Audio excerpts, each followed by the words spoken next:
Entre 1921 et 1929, les États-Unis donnent l'image d'une population vivant dans la meilleure société possible, malgré la prohibition et le développement du gangstérisme. Jamais la croissance industrielle de la principale puissance économique n'a été aussi forte, insolente presque. Quel contraste avec la décennie précédente marquée par la Grande Guerre. Les autorités politiques et financières martèlent le même discours sur la confiance, la prospérité durable, le bien-être. Vers la fin de la décennie, le boom économique tourne à l'euphorie générale. Les années folles, c'est aussi le temps de la première élection de Miss Amérique, l'année des premiers Oscars du cinéma, des premières comédies musicales. Tout cela sur fond de jazz. Dire de la période qui a précédé la Grande Dépression que c'était les années du jazz et de la prospérité, les années folles, c'est déformer la réalité. Tous les Américains n'ont pas bénéficié de ces années de prospérité. Les plus riches en ont profité, mais la grande majorité des Américains connaissaient de réelles difficultés économiques. On a atteint un nouveau palier de richesse. D'un seul coup, la plupart des familles possédaient une voiture, alors que 10 ans auparavant, cela aurait été inimaginable. On pouvait s'offrir une machine à laver électrique, un réfrigérateur, un tourne-disque. Le cinéma s'est mis à parler en 1927. C'était une ère nouvelle. Certains sentaient que tout cela pouvait n'être que temporaire, mais la plupart des Américains restaient persuadés que même s'il y avait un léger recul, ils vivaient une époque formidable. C'est dans les années 20 que l'automobile devient le centre de la culture américaine. Même les ouvriers ont la possibilité de s'acheter une voiture. Ça, c'est quelque chose d'impensable en Europe. En Europe, jamais un simple salarié n'avait une voiture dans les années 30. Il n'y avait que les patrons, des gens très très riches, etc. Donc les États-Unis ont accès à une certaine frange de la consommation de masse et ils ont effectivement commencé à développer le crédit. Acheter à crédit devient quelque chose de naturel. S'endetter pour s'offrir une voiture, comme la Ford Model T, devient un véritable phénomène de mode. En 1919, il y avait aux États-Unis 6 millions d'automobiles. 10 ans plus tard, 27 millions. Une pour 5 Américains. La société de consommation explose aux États-Unis. Les crédits et les prêts immobiliers s'envolent. On voit apparaître la mode androgyne, l'alcool de contrebande, le jazz.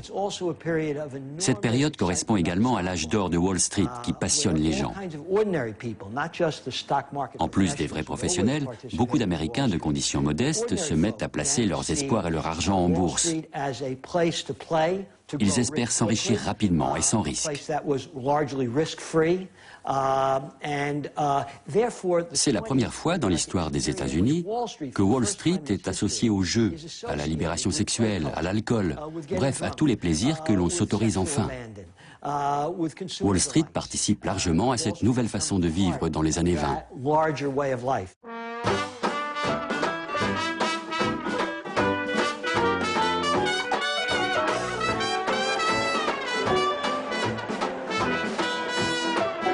Les Américains se jettent à corps perdu dans le boursicotage. En 5 ans, les cours de la bourse ont été multipliés par 4. L'indice Dow Jones est passé de 100 à près de 400. Une hausse qui paraît incompréhensible, démesurée au regard de l'économie réelle. Ébloui, fasciné par l'éclat de l'argent et par la facilité avec laquelle le New York Stock Exchange, Wall Street pour les initiés, le fait fructifier, les Américains retournent leur poche. En 1929, 2 milliards de dollars sont investis sur le marché.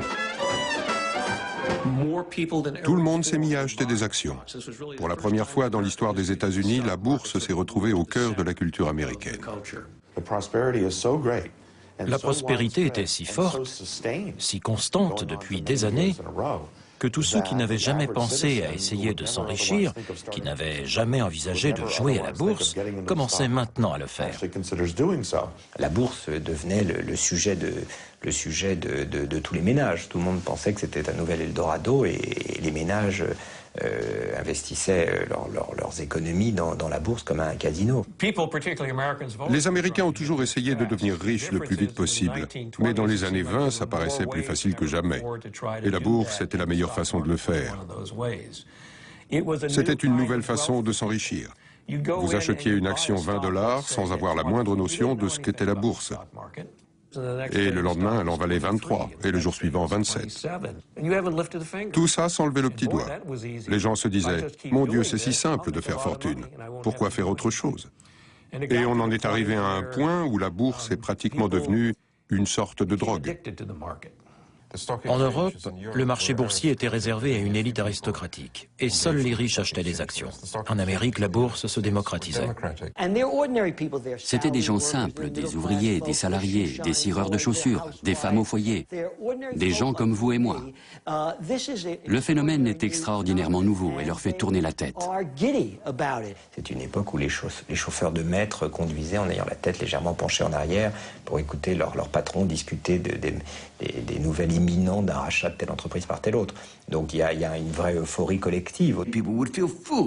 Les gens auraient été fous de ne pas participer. Il suffisait de se baisser pour ramasser de l'argent. On ne pouvait que suivre le troupeau. John Raskob, le patron de General Motors, assurait à tout le monde que l'économie des années 20 était stable et resterait prospère. Il a écrit un article paru dans le magazine Ladies Home, dans lequel il disait « Tout le monde a le droit d'être riche ». Et il expliquait comment faire. Cet article est paru un an avant le krach boursier de 1929. John Raskob écrivait « Avec seulement 15 $ par mois bien placés à la bourse, je vous garantis un gain de 80 000 $ en un an ou deux. » La presse économique le salue comme un visionnaire. À Wall Street, c'est la ruée vers l'or. Des millions de gens voulaient être dans le feu de l'action et placer leur argent en bourse. Dans n'importe quel endroit du pays, on pouvait trouver des bureaux équipés de téléscripteurs qui donnaient les cours de Wall Street. Il y avait des téléscripteurs dans les salons de coiffure, dans les trains, les bars, les paquebots. Pour la première fois, spéculer en bourse faisait partie de la vie de tous les jours. Des agences de courtiers ouvraient des bureaux dans les villages et les petites villes aux quatre coins des États-Unis. Elles étaient toutes reliées par câble au quartier général de Wall Street. On encourageait même les passants à participer. La bourse était devenue une sorte de sport national auquel tout le monde jouait. Ce n'était pas la classe populaire qui achetait des actions, mais la classe moyenne. À cette époque, et ça a été la source de tous les problèmes, les banques se sont mises à prêter de l'argent, à accorder des petites sommes à leurs clients sans demander de garantie. C'était une première, ça n'était jamais arrivé.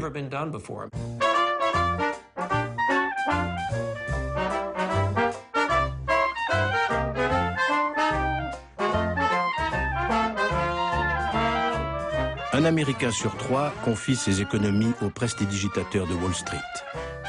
D'autant plus qu'il n'est même pas nécessaire d'avoir les capitaux disponibles. Les agents de change font crédit aux particuliers. Les banques avancent l'argent frais et font travailler leurs capitaux. Les courtiers empochent de confortables commissions. Et tout le monde fait fortune. On achète aujourd'hui pour vendre demain. Et avant que l'on vous réclame l'argent emprunté, vous avez déjà revendu. Les sociétés d'investissement prolifèrent et prospèrent. On en crée une par jour.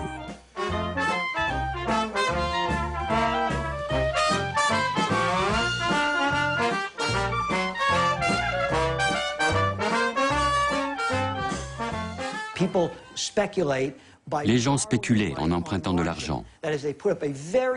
Il suffisait d'avancer une petite somme pour acheter des actions. 10%, 20%, ou parfois même moins. Le crédit était disponible, les gens étaient confiants, peut-être même un peu trop confiants, escomptant que ces spéculations seraient rentables. Ils ont donc pris d'énormes risques en investissant dans le marché. Tant que le prix de l'action montait, la somme avancée en garantie était couverte. C'était un jeu d'enfant. Vous doubliez votre mise de départ. Mais quand les prix ont commencé à chuter, Il a fallu rembourser la différence entre le montant emprunté et le prix actuel de l'action, et en liquide.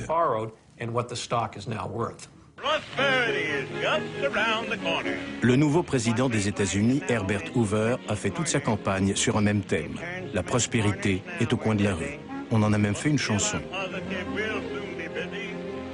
Comme lui, les meilleurs économistes considèrent que la hausse de la bourse est parfaitement justifiée par la stabilité générale des prix et les perspectives favorables de l'économie américaine.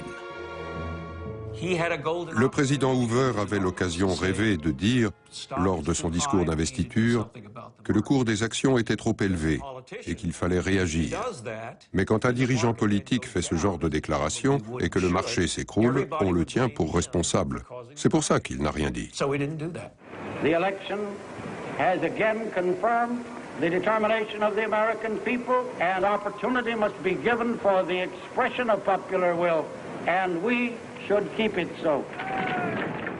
Dès que Hoover a dit cela, le marché est remonté au cours des mois de juin, juillet et août 1929. Alors que d'habitude, la bourse tourne au ralenti parce que beaucoup de gens sont en vacances. Et brusquement, le marché est devenu fou.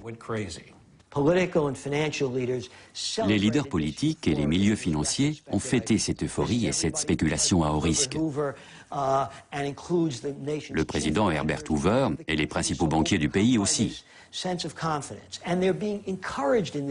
Les gens étaient encouragés dans cette confiance aveugle par les hommes les plus prudents et les plus sages. L'élite financière déclarait que tout allait pour le mieux. Il n'y avait aucune raison de penser que ça s'arrêterait un jour de monter. Les gens en étaient convaincus, même les économistes les plus renommés. Cela fait monter les prix à un niveau démesuré. Mais malgré ces niveaux délirants, comme dans tous les booms spéculatifs, les gens s'entêtaient à dire que le marché financier était stable, que ces prix élevés étaient justifiés.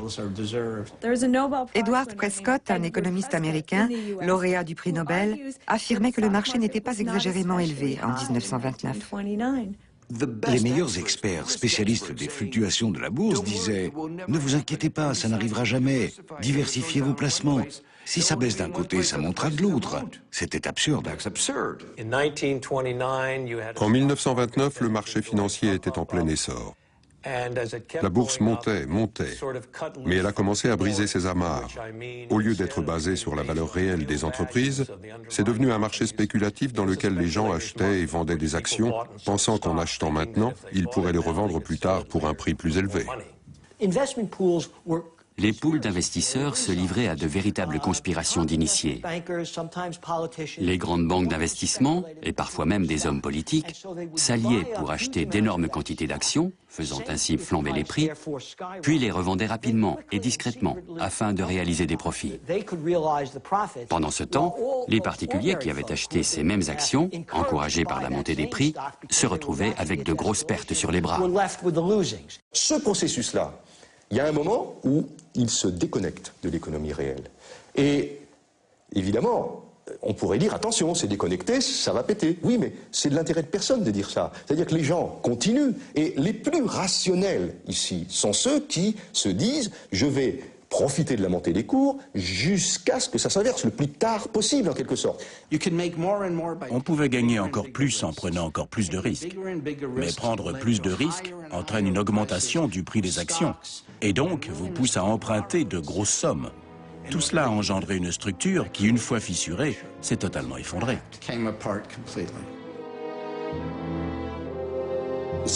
Le prix supposé des actions avait quadruplé et était passé de 100 à 400 points sur une période de 10 ans. C'était complètement fou. Qui pouvait faire confiance à un marché financier qui réalise un tel bond? Certains ont compris que la croissance économique était basée sur de faux prémices et ont averti qu'un problème ne manquerait pas de survenir. Quelques banquiers d'investissement de Wall Street, une poignée, disaient que l'économie, que le marché lui-même avait dépassé ses limites que la spéculation à crédit était dangereuse et que les cours du marché financier étaient exagérément élevés. Certains ont pointé du doigt les dangers de ce système, mais très peu, et parmi eux, le statisticien Roger Babson, mais on les a complètement ignorés. Roger Babson déclarait fin septembre, un mois avant l'effondrement, « Un krach va se produire, et il sera terrible, colossal. La bourse va s'effondrer, et il va y avoir un sauve-qui-peut général qui va dépasser tout ce que l'on a vu jusqu'à présent. » Plus le marché montait, plus le nombre de gens refusant de croire ceux qui s'alarmaient augmentait. Parce que s'ils avaient pris leur mise en garde trop au sérieux, ils auraient revendu leurs actions et le marché se serait effondré. Avant que le marché ne s'effondre, il y avait eu des signes qui montraient que la santé de l'économie était mauvaise. Mais les signes de récession économique ne peuvent pas être pris en considération. Il y a parfois des creux, puis l'économie repart. Les signes de surspéculation étaient évidents. Le prix des actions avait considérablement augmenté, ce qui ne peut se justifier sur un plan historique. Les gens empruntaient de l'argent aux fonds d'investissement qui, eux, empruntaient à leur tour de grosses sommes pour les investir en bourse. De leur côté, les particuliers pouvaient acheter des actions sans être couverts, sans garantie. Il y a eu plusieurs signes qui montraient qu'une catastrophe allait arriver. La bourse a commencé à vaciller en septembre et début octobre, elle s'est mise à chuter. Puis vers la 3e semaine d'octobre, elle a commencé à s'écrouler. Et ça, c'est en principe le signe que la bulle est sur le point d'éclater. Et en effet, elle a explosé en octobre 1929. Le krach de 1929 a été comme un formidable ouragan où tous les éléments se rejoignent au mauvais moment et au mauvais endroit.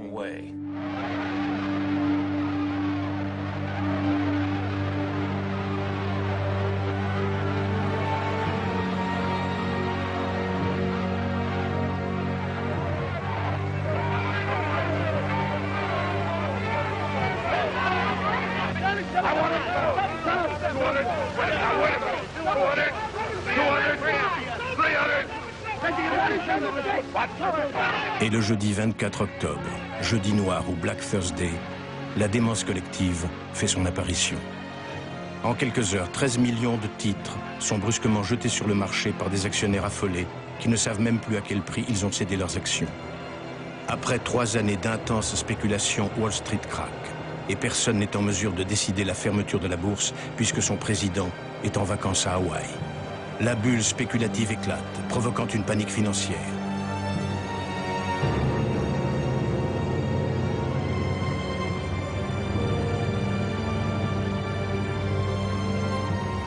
Par un effet de domino, c'est l'ensemble de la bourse qui s'effondre. Les pertes cumulées représentent 30 milliards de dollars, 10 fois le budget de l'État fédéral américain et plus que ce que les États-Unis avaient dépensé pendant toute la Première Guerre mondiale. En 6 jours, les cours moyens vont baisser de 50% et ne cesseront de tomber. Et, fait encore plus inusité, la chute de la bourse va continuer en cascade. Le krach était inévitable, ce n'était qu'une question de temps, mais c'était inévitable. Et les gens ont découvert qu'ils avaient cru, à tort, que les cours ne pouvaient pas chuter. Et c'était faux. Toute leur vie était basée sur une seule certitude. La bourse ne pouvait que monter. Mais s'ils s'étaient un peu intéressés à l'histoire, ils auraient su que c'était une idée stupide. Tout le monde sait que les prix montent et descendent. Les gens avaient vidé leurs poches et tout placé sur le marché, en pensant que, puisque ça rapportait tellement, autant mettre un peu plus d'argent et montrer qu'on était le plus malin. Mais quand le marché s'est effondré, il n'était plus possible de récupérer ces fonds. D'un seul coup, ils ont compris que le mécanisme auquel ils avaient toujours cru était complètement faux. Et en réalisant qu'ils s'étaient trompés, ils ont été pris de panique. Et en regardant autour d'eux, ils ont vu que leurs voisins paniquaient eux aussi. À l'intérieur de Wall Street, les courtiers étaient devenus fous, ils s'arrachaient les cheveux, incapables de suivre la descente en flèche des cours de la bourse. Beaucoup de gens ont perdu énormément d'argent parce que les ventes des actions ne pouvaient pas être faites à temps. Le marché était saturé et la capacité à effectuer ces transactions n'était plus possible. Les câbles de transmission avaient brûlé. Le téléscripteur qui enregistre les ventes ne pouvait plus suivre le rythme et s'est laissé distancer de plusieurs heures. Ce qui veut dire que s'il est 14 heures et que vous n'avez plus aucune information depuis 10h30, vous êtes dans de sales draps, parce que vous ne savez rien de ce qui a bien pu se passer. Et pendant que la bourse s'effondrait, ceux qui n'avaient pas réagi rapidement se sont dit « J'ai dû faire une erreur, j'aurais dû vendre plus tôt ». Et le processus s'est accéléré, leur laissant l'impression d'une chute libre. Qu'est-ce qui a tout précipité? Personne n'a la réponse. Personne ne sait ce qui a provoqué le mardi noir ou le jeudi noir. Et pourquoi ce jour-là en particulier? Cette vieille histoire-là, tout le monde savait que ça allait arriver, mais personne n'a prévu l'ampleur que ça allait prendre. Il y avait quelque chose de fondamentalement anormal, défectueux, et pas seulement avec la bourse et les actions surévaluées. Le problème devenait évident. Cette prospérité qui avait tant fasciné les gens pendant 10 ans n'était en réalité qu'une illusion. La panique qui a suivi était une façon de reconnaître cette réalité. Elle était fondée sur quelque chose de tangible. Ce n'était pas de l'hystérie pure.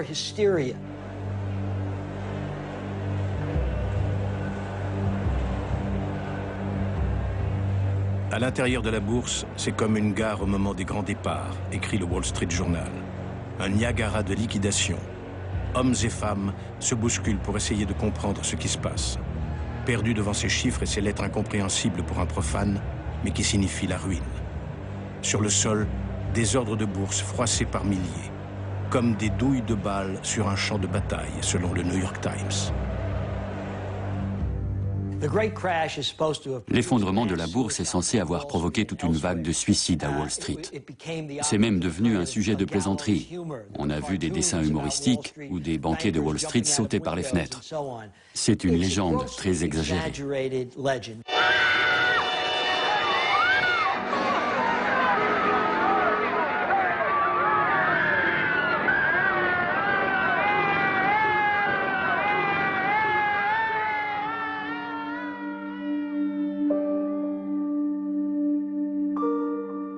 Les rumeurs les plus folles circulent. 11 spéculateurs se seraient déjà suicidés à New York. On raconte que le directeur du Ritz exige des clients qu'ils règlent l'hôtel à l'avance en précisant « Vous voulez une chambre pour dormir ou pour sauter par la fenêtre ?» Il y a bien eu quelques suicides, mais pas tant que ça. Un des suicides les plus médiatisés a été celui dont Winston Churchill a été témoin. Il était en visite à New York et s'est rendu à Wall Street ce jour-là. Il avait été frappé non par la panique à l'intérieur de la bourse, mais par l'air effaré des courtiers qui erraient comme des somnambules, dans un état semi-comateux.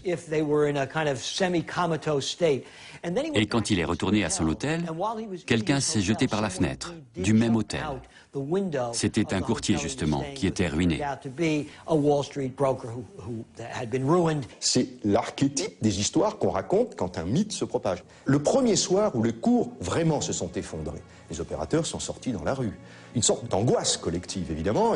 Et puis alors, ils ont levé la tête, là, à Wall Street, et puis au sommet d'un des buildings, ils ont vu un type qui était en l'air. Et la foule s'est dit, il va sauter.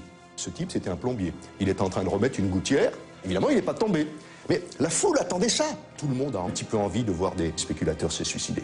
On en a envie, s'en sont mis plein les poches. On peut quand même rêver qu'il y ait quelques suicides bien spectaculaires. On peut penser à ça.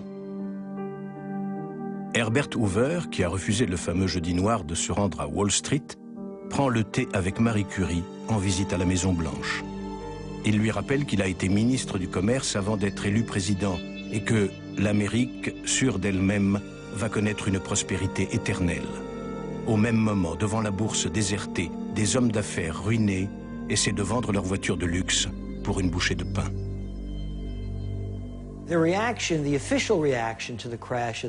La réaction officielle au krach boursier a été un mélange de choc et d'incrédulité. Les dirigeants se sont dit, si on rassure les gens en leur racontant que tout va s'arranger, le marché va immédiatement remonter. John Rockefeller est allé acheter des actions devant les caméras pour montrer qu'il avait confiance en la solidité de l'économie. John Rockefeller, l'homme le plus riche du monde, a vu fondre son patrimoine de 80%. In the 93 years of my life, depressions have come and gone.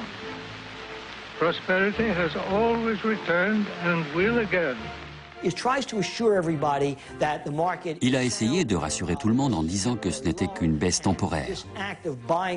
Il a même repris des centaines d'actions pour montrer qu'il croyait toujours en la solidité du marché. Mais ça n'a servi à rien. Herbert Hoover, le président des États-Unis, a déclaré que la base même de l'économie était saine, qu'il n'y avait pas lieu de paniquer ni d'avoir peur. Mais tout le monde paniquait. Et la panique est irréversible. C'est extraordinaire. Elle a même son propre son. 10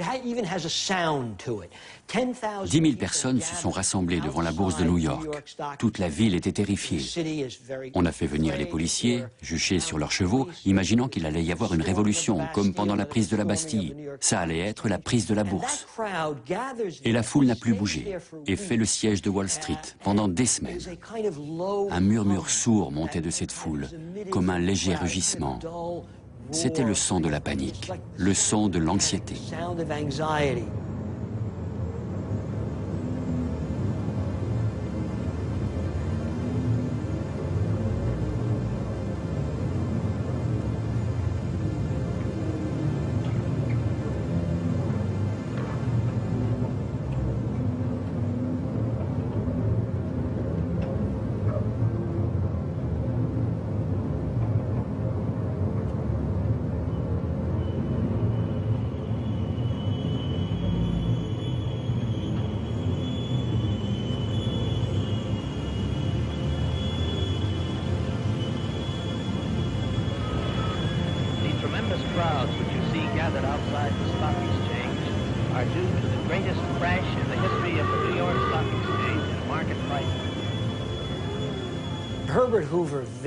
Après l'effondrement de la bourse, Herbert Hoover a perdu toute crédibilité aux yeux des Américains. Il n'agissait pas, il ne faisait que de fausses promesses, qui se sont toutes avérées mensongères. Il n'a pas saisi l'ampleur de la crise quand elle s'est produite. Il a essayé de dire que ce n'était pas si grave, qu'on s'en sortirait, que ce n'était que temporaire.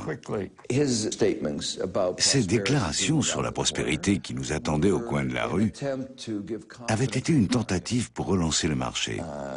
Quel président aurait pu dire « Nous sommes à la veille d'un désastre ». Mais comme ce n'était que de fausses promesses, quand la réalité s'est avérée être différente de ce qu'il promettait, Hoover a vite été discrédité. Le Congrès et le président auraient pu se présenter sur les marches du Capitole et déclarer « Nous nous rendons compte que notre action a été destructrice ». Mais ils ne l'ont pas fait. Le président ne s'est pas excusé d'avoir causé le krach. Il n'a exprimé aucun regret et a continué à mener la même politique. Il avait été extrêmement surpris de voir ce qui se passait, lui qui avait toujours cru que la bourse allait remonter. La Réserve fédérale soutenait que l'effondrement de la bourse était sans importance, un faux événement, qu'il n'y avait pas de quoi s'inquiéter et que rien ne laissait prévoir le moindre affaissement de l'économie. Quelle erreur de jugement. Le krach ne s'est pas produit en un jour. Il a duré une semaine. Et la chute a continué pendant au moins 3 semaines, de la fin octobre à la mi-novembre. Puis le marché a commencé à remonter un peu. Et en hiver, il avait récupéré près du tiers de ce qui avait été perdu. On pouvait penser qu'on était enfin sur la bonne voie. Tout le monde ne regardait plus l'état du marché, mais l'économie et ce qui allait arriver. On a du mal à croire qu'un événement déclencheur comme la baisse de la bourse, qui perd tout de même presque 50% de sa valeur en quelques mois, ça ait déclenché une telle apocalypse. Les pertes de ce fameux jeudi noir représentaient 24 ou 25%. Mais à partir de ce premier jour jusqu'au moment le plus bas qu'a connu la bourse, la chute a été de 80%. En fait, Wall Street a déjà commencé sa longue et interminable descente aux enfers. Et toute l'activité économique américaine va suivre sa pente dans le sens de la descente avant d'atteindre le fond de l'abîme. Il y a eu un effet boule de neige après 1929. De plus en plus de banques ont fait faillite. Si vous aviez déposé votre argent dans une de ces banques, vous aviez tout perdu. Donc il y a eu une ruée sur les banques. Et là, vous êtes face à une crise financière. L'opinion américaine est choquée par l'effondrement de ce qui fut naguère le bastion indestructible du capitalisme triomphant, la banque. Les gens étaient désespérés et le système bancaire s'est effondré. Il y avait une vraie crise des liquidités et plus aucun crédit disponible pour relancer l'économie. Une des polémiques de 1929, c'est d'essayer de savoir quel a été le rôle de la Banque centrale. Est-ce qu'elle aurait pu inverser le processus en donnant plus d'argent au système bancaire? La disparition totale de confiance en l'économie signifie qu'aucun crédit n'est plus disponible. C'est donc cette période de chute, de déclin de l'activité économique qui a finalement conduit à une crise financière et bien sûr déclenché cette spirale descendante de l'économie. D'un seul coup, la totalité des banques ne peut plus prêter d'argent. Les gens ne peuvent plus acheter de maison. C'est un cercle vicieux. La récession fonctionne comme ça. Les sociétés licencient leurs employés parce qu'ils ne peuvent plus payer leurs salaires. Ils ne peuvent plus emprunter pour faire tourner leurs usines.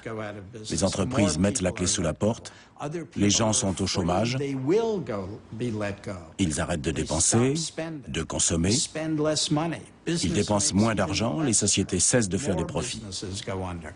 Et ce cercle vicieux entraîne l'économie dans une descente sans fin, vers une spirale mortelle. Mais tout ceci se fait lentement. La bourse peut s'effondrer en quelques jours. L'économie, elle, sombre très lentement. Quand l'économie s'est écroulée, il n'y avait plus d'argent pour relancer le pouvoir d'achat, pour l'aider à redémarrer. Et les gens ont commencé à perdre leur emploi. Puis ils ont perdu le moral. Et quand le moral est au plus bas, il est difficile de revenir en arrière. Et cette crise, qui avait commencé comme une crise bancaire, est devenue une véritable crise économique.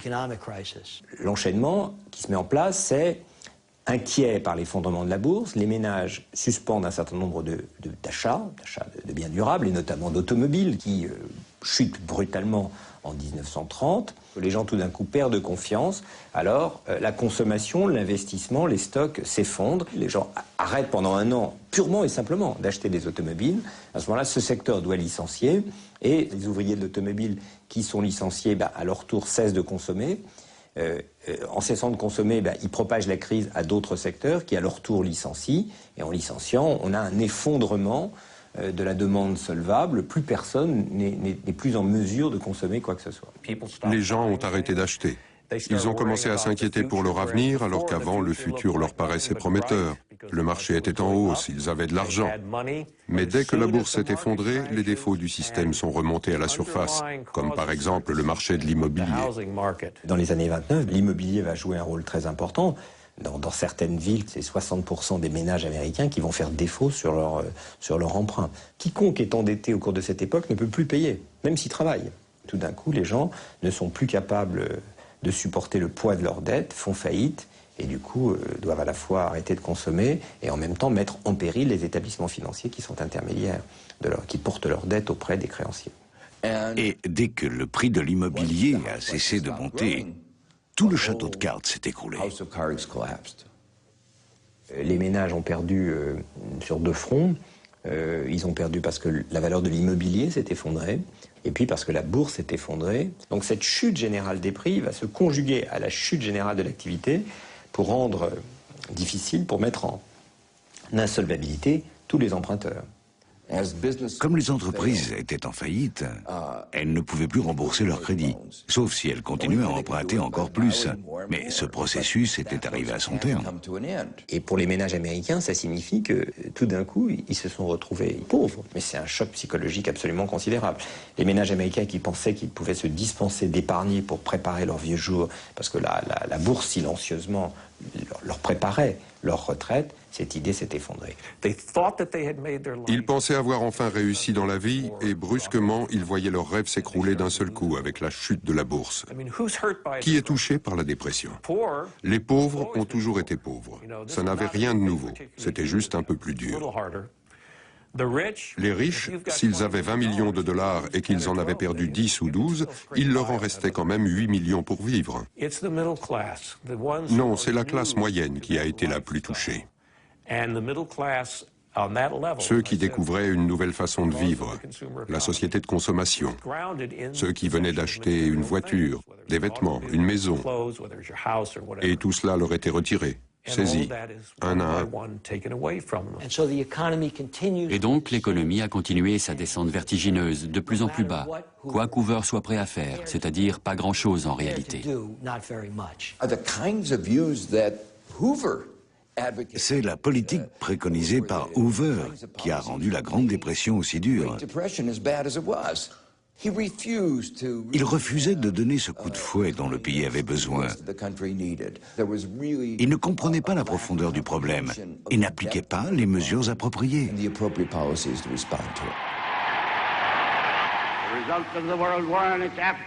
Pour restaurer la confiance des milieux financiers, Hoover a décidé de rapatrier d'urgence aux États-Unis tous les capitaux prêtés à l'Allemagne. Une mesure dévastatrice et une erreur monumentale. L'Allemagne, qui sort à peine de la guerre, va être frappée de plein fouet par le retrait des capitaux américains. Cela a eu pour effet de couper net le flot de capitaux qui, dans les années 20, avait permis à l'Europe de connaître un boom économique. La Première Guerre mondiale était encore dans tous les esprits en 1929. Il y avait toujours énormément de rancœur. Et la crise a donné à Hoover et son administration l'occasion de se venger. Il n'y avait aucune raison de rapatrier cet argent. Les propriétaires américains ont rapatrié leurs capitaux, ce qui a asséché des banques, qui a asséché l'économie allemande, etc. Et donc il y a eu un jeu avec les capitaux américains très déstabilisateur. Donc autrement dit, c'est une strangulation progressive qui était programmée. Je ne crois pas qu'ils étaient conscients de ce que cela allait provoquer. L'histoire du monde a basculé à ce moment-là. C'est pas parce qu'aux États-Unis, on a connu pendant 2 ou 3 ans un taux de chômage à 25%. C'est pas ça. Ce qui fait qu'on reste traumatisé par la crise de 29, c'est parce qu'elle a traversé l'Atlantique et que le premier pays européen qui est touché par la crise, c'est l'Allemagne. Et la raison pour laquelle l'Allemagne est la première touchée, c'est que la reconstruction allemande n'a pu être faite en Allemagne que par le financement de capitaux américains qui se sont immédiatement retirés au premier moment de la crise de 1929, retirant le tapis sous les pieds de l'Allemagne et la faisant basculer. Dès le premier mouvement de retrait, c'est la catastrophe pour l'économie allemande. Le montant des prêts américains est hallucinant. La Reichsbank doit transférer aux États-Unis 14 milliards de dollars en or et en devises. Les épargnants sont ruinés, les banques vides, assiégées. La façon dont fonctionne le système économique mondial a certainement contribué à étendre la crise en Allemagne. Et cela a débouché sur une contraction de l'économie. C'est un des facteurs qui l'a entraîné vers le fond.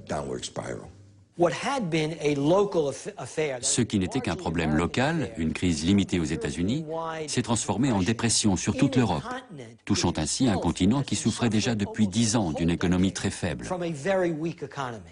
Contrairement aux États-Unis, qui s'étaient considérablement développés pendant les années 20, l'Europe souffrait encore des effets désastreux de la Première Guerre mondiale.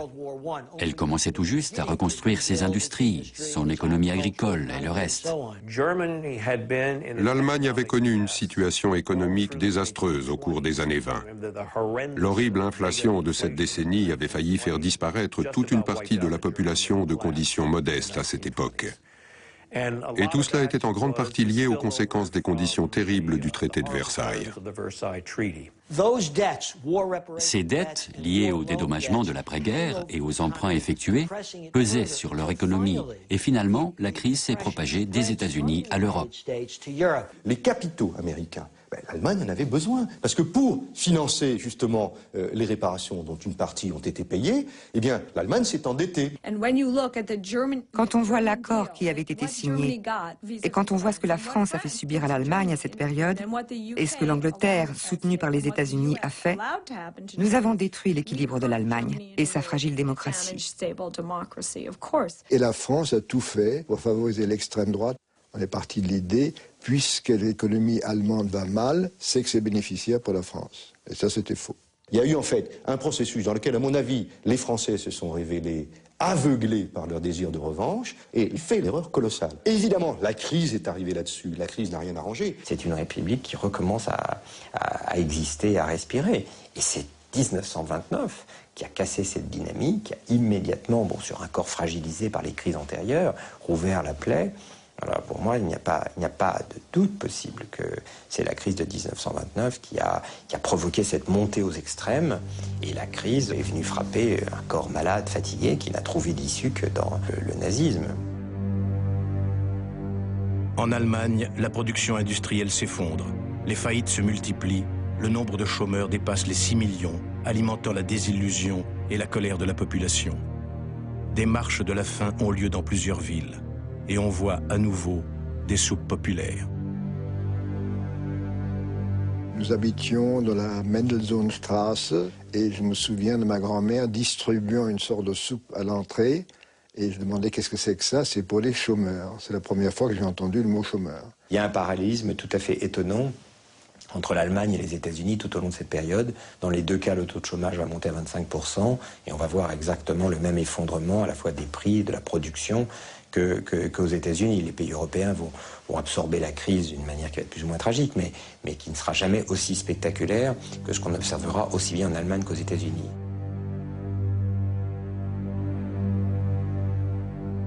Aux États-Unis, les ondes de choc de l'effondrement de la bourse ne se sont pas encore apaisées que commencent à se faire ressentir les effets du terrible et irréversible engrenage de la récession.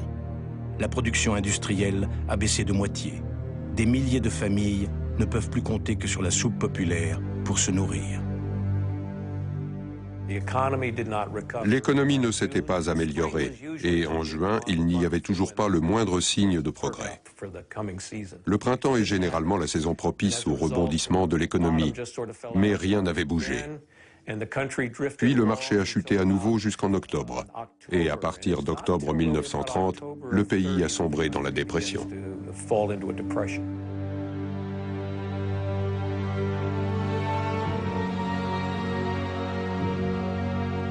Les plus solides bastions de l'Amérique se sont écroulés depuis le krach de Wall Street.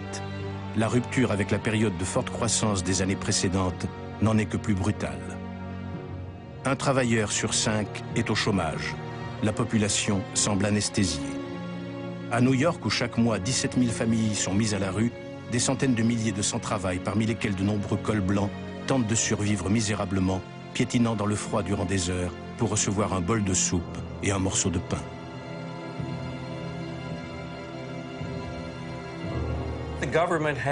L'État n'avait aucun filet de protection, aucun programme d'aide sociale.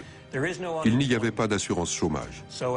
Les gens qui se retrouvaient sans emploi étaient jetés à la rue et ne pouvaient se tourner que vers des œuvres de charité privées. Et ces organisations étaient débordées.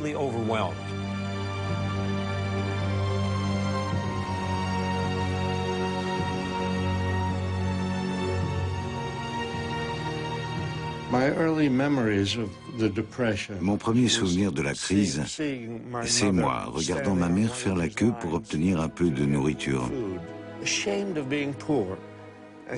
Elle avait honte d'être pauvre, honte d'avoir à demander de l'aide. Ça m'a beaucoup marqué parce que c'était si douloureux de la voir dans cette file, attendant de recevoir de quoi nous nourrir. Quand la crise s'est aggravée, nous avons quitté notre appartement misérable pour un taudis. Une autre chose dont je me souviens toujours dans ma propre famille, c'est mon père. Il était garçon de café, mais quand la crise est arrivée, il y avait moins de travail et donc mon père a dû faire beaucoup d'autres choses. À son grand désespoir, il est devenu vendeur de cravates. Je me souviens que j'avais honte quand j'allais à l'école et que je le croisais vendant des cravates dans les rues. Aujourd'hui encore, j'ai tellement honte d'avoir eu une telle réaction. Il a également été laveur de carreaux, mais il a dû arrêter car il s'est blessé en tombant. Je revois aussi mon père balayant les rues, faisant ce genre de travail. Et c'est ça qui était un des aspects terribles de la tragédie qu'a été cette dépression. C'était gravé sur le visage des gens. Ils se levaient tôt pour chercher du travail, mais ils savaient qu'ils ne trouveraient rien. Et ils passaient leur journée assis sur un banc. Ils se sentaient inutiles. On pouvait difficilement échapper à cette dure réalité. Vous pouviez aller n'importe où, la dépression était visible partout. Impossible de faire un pas sans voir ces usines arrêtées, ces magasins fermés, les gens jetés à la rue. Au début de la crise, beaucoup d'hommes continuaient à s'habiller comme s'ils se rendaient à leur travail. Ils ne voulaient rien dire à leur famille. Ils avaient trop honte de leur avouer qu'ils n'avaient plus d'emploi. Et ils passaient leur journée dans la rue en tenue de travail, juste pour ne pas être chez eux, pour être ailleurs.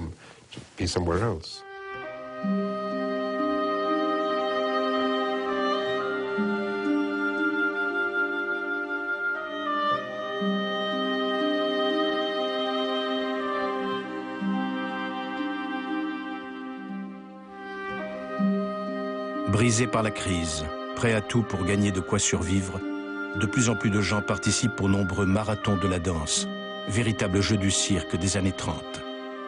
La règle de ces épreuves est simple. Il faut danser le plus longtemps possible, parfois pendant plusieurs jours, avec l'espoir de gagner les $500 attribués au dernier couple à rester debout. Au grand plaisir des spectateurs qui s'y rendent pour oublier leur propre misère. Les organisateurs ont tout prévu, des médecins, des lits et du ravitaillement. Les perdants, eux, auront au moins la possibilité de se nourrir.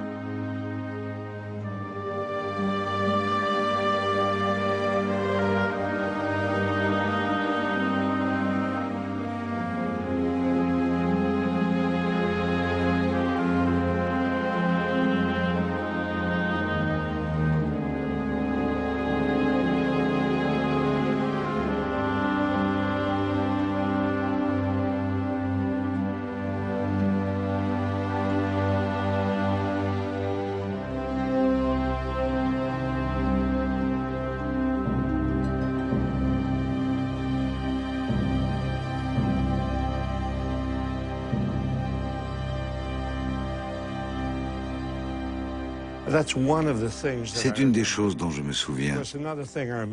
Et bien sûr, je revois aussi ces familles qui étaient expulsées de leur logement. Aussi bas que soit le montant du loyer, ils n'avaient plus de quoi payer. Et la police arrivait, saisissait leurs meubles et les mettait sur le trottoir. Je me souviens, j'étais encore un petit garçon et je voyais tous ces meubles jetés dans la rue. Je regardais la mère en larmes, désespérée. Les familles ne perdaient pas seulement leur maison, c'était également une humiliation pour elles de voir toutes leurs affaires étalées aux yeux de tous, montrant à tout le monde qu'elles ne pouvaient plus payer leur loyer.